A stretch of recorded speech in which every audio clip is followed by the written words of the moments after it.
ये है दिल्ली दर्पण। सुनिए बाबा नीम करौली का एक और चमत्कारिक किस्सा।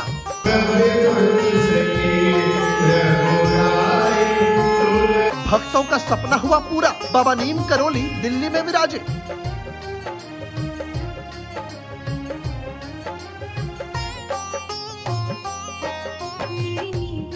अशोक विहार के गौरी शंकर मंदिर में हुई मूर्ति की प्राण प्रतिष्ठा।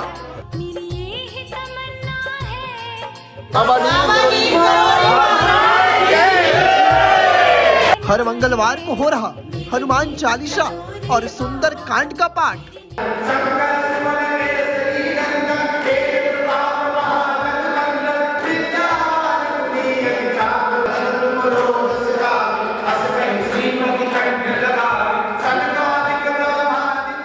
नमस्कार, मैं हूं राजेंद्र स्वामी और आप देख रहे हैं आस्था दर्पण। ये दिल्ली दर्पण टीवी का ही एक सहयोगी चैनल है। बहुत सारे जो हमारे शुभचिंतक थे और जो भक्त थे, हम अक्सर धार्मिक खबरें भी प्रमुखता से दिखाते हैं। जो जागरण और आयोजन होते हैं उनको बाकायदा लाइव भी करते हैं। रामलीलाएं भी बड़ी संख्या में लोग देखते हैं। तो ऐसे ही शुभचिंतकों के सुझाव पर हमने सोचा है कि और चैनल की शुरुआत करें और उस चैनल का नाम है आस्था दर्पण। आस्था दर्पण पर आप सनातन धर्म से जुड़ी खबरों को देख सकेंगे, संस्कारों से जुड़ी खबरों को देख सकेंगे, मंदिरों का हाल हम आपको दिखाएंगे, उनकी समस्याएं हम आपको दिखाएंगे और जो भी समाधान का रास्ता हो सकता है या जिस स्तर पे हो सकता है उस स्तर तक आपकी बात को पहुंचाएंगे। और साथ ही साथ जो धर्म से जुड़ी ज्ञानवर्धक खोजपरक खबरें हैं वो भी आप तक पहुंचाएंगे।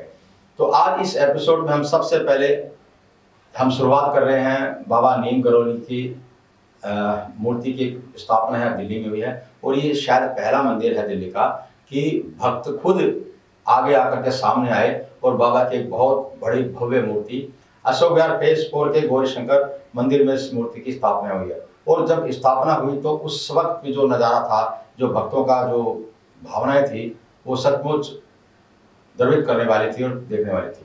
तो आज हम इस पर चर्चा करने के लिए मौजूद हैं।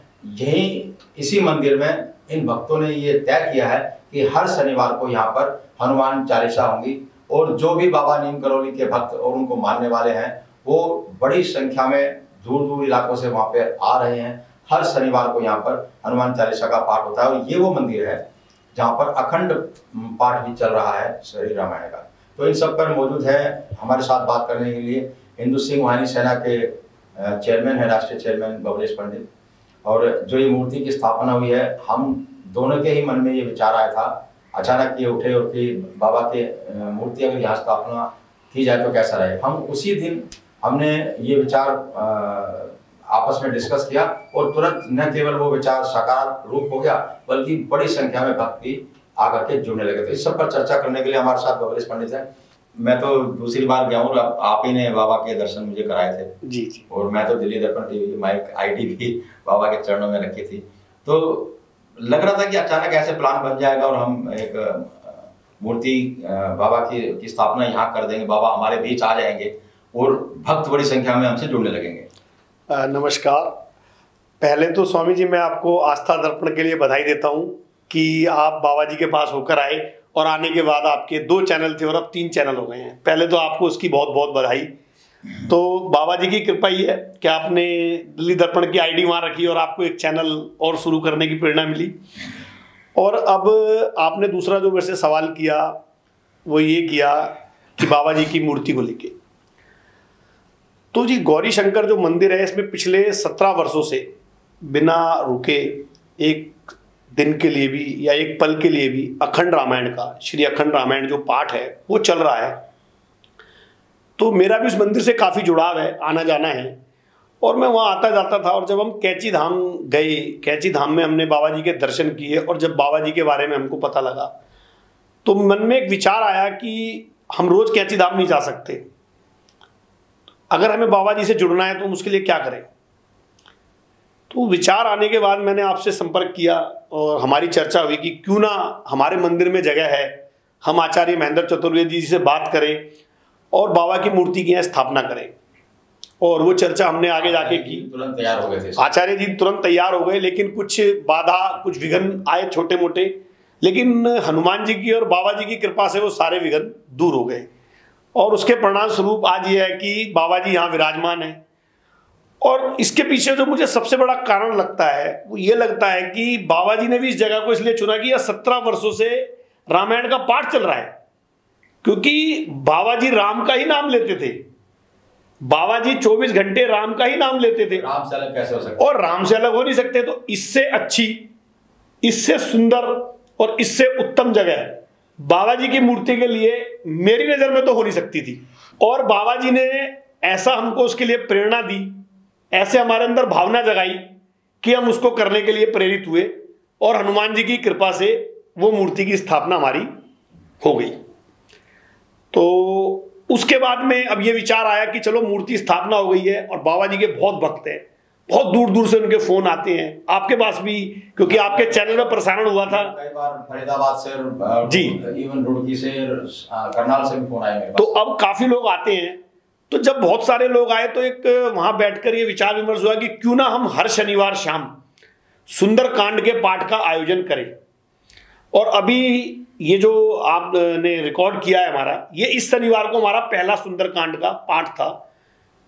तो आगे जैसे जैसे लोगों को इसके बारे में पता लगता जाएगा तो लोगों की संख्या इसमें बढ़ती जाएगी। अच्छा, थोड़ा सा मैं जानना चाह रहा हूँ, मेरे मन में जिज्ञासा है कि बाबा जी हनुमान जी के अवतार माने जाते हैं जी, और एक हनुमान जी हैं जी, क्या फर्क पाते हैं दोनों में बीच में? एक तो देखो, एक ने जन्म लिया और वो अवतार के रूप में पूजे जा रहे हैं, और हम गए भी वहां के भक्त, एक अलग जेंट्री उनके पास आती है। बिल्कुल अलग जेंट्री आती है। आपने देखा होगा जो बाबा नीम करौली को जो फॉलो करते हैं उसके अंदर बहुत बड़े बड़े लोग हैं। अभी रिसेंटली में ही अपने इंडियन क्रिकेट टीम के जो भूतपूर्व कप्तान थे विराट कोहली, वो अपनी पत्नी और बेटी के साथ गए थे। उससे पहले स्टीव जॉब्स गए थे, मार्क जकरबर्ग गए थे। ये किसी पहचान के मोहताज नहीं है। एक एप्पल के फाउंडर हैं तो दूसरे फेसबुक के फाउंडर हैं, उनके भी किस्से बहुत फेमस हैं। अभी नरेंद्र मोदी जी जब पीछे गए थे तो उनसे भी इस बात का जिक्र कैंची धाम को लेके किया गया था। और जो अमेरिका के भूतपूर्व राष्ट्रपति थे बराक ओबामा, वो भी बाबा जी के फॉलोअर्स थे। अच्छा, वहां मैंने देखे जाकर अमेरिकन लोग बड़े, जब हम लास्ट टाइम जब हम गए थे तो हमने देखा था 5-6 लोग अमेरिकन लोग भी वहां जा रहे हैं। तो खास अमेरिकन लोग मैंने वहां बहुत देखे। देखो, बाबा जी एक ना संत है पहुंचे हुए, और जो संत होता है वहां पे उन्होंने अध्यात्म किया है, पूजा की है, साधना की है। तो जो कैंची धाम है ना, वहां की जो वाइब्रेशन है ना बहुत पॉजिटिव है। जब आप वहां जाते हैं और बैठ के ध्यान लगाते हैं तो आपके अंदर एक अद्भुत शक्ति का संचार होता है और आपको वहां पर एक अलग सा अनुभव होता है। मतलब आप वहां पूरे भक्ति में हो जाते हैं। तो जो बाहर के लोग भी हैं वो भी आध्यात्म और ध्यान की तरफ आजकल बहुत जा रहे हैं। बाबा जी के यहाँ तो पहले से ही आ रहे हैं, लेकिन अब वहां पर बाहर से आने वालों की संख्या भी काफी बढ़ गई है। और अभी उत्तराखंड सरकार ने वहां पर मुझे याद नहीं है कितनी एकड़ जमीन ली है, और वहां पे पार्किंग के लिए और बहुत सारी सुख सुविधाओं के लिए, जिससे जो भी वहां पे दर्शनार्थी आते हैं उनको दिक्कत ना हो, उसके लिए वहां पर बहुत सारे भी योजनाएं चालू करी जा रही हैं और वो पास हो चुकी हैं। तो उसकी पूरी जानकारी आपको उत्तराखंड सरकार की वेबसाइट पे मिल जाएगी। वहां मंदिर में जाकर के देखा भी था, वहां पर जो जैसे और मंदिरों में शिकायतें आती हैं कि भीड़ और जो पुजारी भी अपने लालच के चक्कर में लगे रहते हैं, वहां बड़ा व्यवस्थित था सारा कुछ, और किसी तरह की कोई डिमांड दक्षिणा की कहीं कोई की नहीं जाती, सब अपने श्रद्धा। हाँ, लेकिन साफ सफाई और व्यवस्था का ध्यान भी खुद ही लोग रख रहे थे, कोई सख्ती नहीं थी उसमें। तो बड़ा बुनियादी फर्क मुझे, हम वृंदावन जाते हैं और कहीं जाते हैं तो ये बड़ा बुनियादी फर्क। बालाजी जाते हैं आप, यहाँ दिल्ली में चले जाइए आप, मरकट वाले बाबा जी के यहाँ चले जाइए आप, किस तरह का वो भी बालाजी के ही मंदिर हैं। बिल्कुल, वहां पर देखो साफ सफाई और व्यवस्था बहुत अच्छी है। आपने देखा होगा अगर आप वहां पर प्रसाद भी लेके जाते हैं तो वहां पे कोई अंदर उसको लेके नहीं चढ़ाता है, आप बाबा जी को स्वयं से उस प्रसाद को ग्रहण करवाते हैं, भोग लगाते हैं और अपना ले आते हैं। एक बाबा जी को कंबल वाले बाबा जी भी कहा जाता है, तो बहुत सारे लोग वहां कंबल भी लेकर जाते हैं। तो वहां जो मंदिर में बाबा जी को जो कंबल भी पहनाया जाता है वो भी आपको वापस कर दिया जाता है। उसको आप अपने किसी भी शुद्ध पूजा के स्थान पर रख सकते हैं, उस पर पूजा पाठ कर सकते हैं, वो भी नहीं लेते वहां पे। एक वहां दान पात्र लगा हुआ है जो भी भक्त अपनी श्रद्धा से, अपनी स्वेच्छा से कुछ डालना चाहता है तो दान पात्र में डाल देता है। उसके अलावा वहां पर कुछ नहीं है। और जब आप बाहर निकलने लगते हैं, अंत में आपको चने के रूप में प्रसाद दिया जाता है वहां पर। तो वहां की जो व्यवस्था है और जो वहां का सिस्टम ऑर्गेनाइज है वो बहुत अच्छा है। और साफ सफाई तो लाजवाब है, हम देख ही चुके हैं वहां पर। सिस्टम तो हमें यहाँ भी बनाना पड़ेगा कि जितनी तादाद में लोग आ रहे हैं, और मैं तो ये देख रहा हूँ कि वो जगह छोटी पड़ जाएगी, तो यहाँ भी सिस्टम तो बनाना पड़ेगा। बिल्कुल, जगह अगर छोटी पड़ेगी तो उसको भी बाबा जी बड़ी कराएंगे। जगह कैसे बड़ी करा लेंगे? जगह बड़ी कराएंगे बाबा जी, अगल बगल में कोई चीज को बिकवाएंगे, उसको खरीद के मंदिर में मिलाएंगे। जब भक्त कुछ करना चाहेंगे तो वो भी हो जाएगा। तो वो देखते हैं। और एक अपना हम चाहते हैं कि हर हफ्ते इसके ऊपर एक सारे मंदिरों को लेके हम इस पे एक कार्यक्रम चलाएं। बाबा को जो मानने वाले हैं दिल्ली के कोने कोने में समूह में आ रहे हैं, अक्सर आप कौन भी आते हैं, सब कुछ आते हैं, बड़ी खुशी व्यक्त करते हैं जब उनको ये पता लगता है कि मूर्ति को देखने के बाद एक अजीब सी एक आनंद आता है, बड़ा जबरदस्त लगाव महसूस करता है भक्त वगैरह। बिल्कुल ठीक बात है। देखो, वो तो बाबा जी का आकर्षण और खिंचाव इतना है कि जो एक बार जाता है वो उधर ही चला जाता है।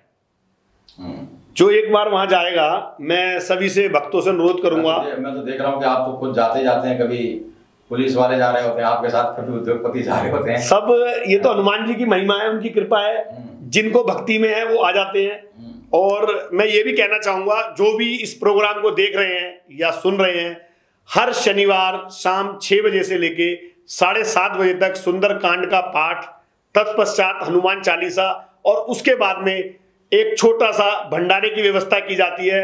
तो मैं सभी लोगों से अनुरोध करूंगा कि गौरी शंकर मंदिर, अशोक विहार फेज 4 नियर महाराजा पब्लिक स्कूल पे नजदीक पहुंचकर बाबा के आशीर्वाद ग्रहण करें और सुंदरकांड में शामिल हों। चलिए, ये बबलेश पंडित जी की जो अपील है आप तक पहुंचे, और ज़्यादा से ज़्यादा लोगों तक पहुंचे। आप इसको वीडियो को शेयर कीजिए और इस चैनल को सब्सक्राइब कीजिए। और अगर आप बाबा के दरबार में जाने का समय आपके पास नहीं है, जाना चाहते हैं, प्रबल इच्छा आपकी होती है, तो आप यकीन मानिए, आप यहाँ बाबा जी की इस मूर्ति के समक्ष बैठेंगे तो आपको अपने आप को कैंची धाम में पाएंगे, ऐसी अनुभूति आपको होगी। तो जरूर आप आइए यहाँ पर। हम भी लगातार बाबा के भक्तों से जुड़ी खबरें आप तक लगातार पहुँचाते रहेंगे। तरह तरह के धार्मिक सामाजिक जो आयोजन होते हैं, इस आस्था दर्पण तक आप तक पहुँचाएंगे। आप इस चैनल को सब्सक्राइब कीजिए और किसी भी तरह की कवरेज के लिए आप हमसे संपर्क कर सकते हैं। नमस्कार। नमस्कार। जय श्री राम। जय श्री राम। लेटेस्ट खबरों के लिए सब्सक्राइब करें हमारा YouTube चैनल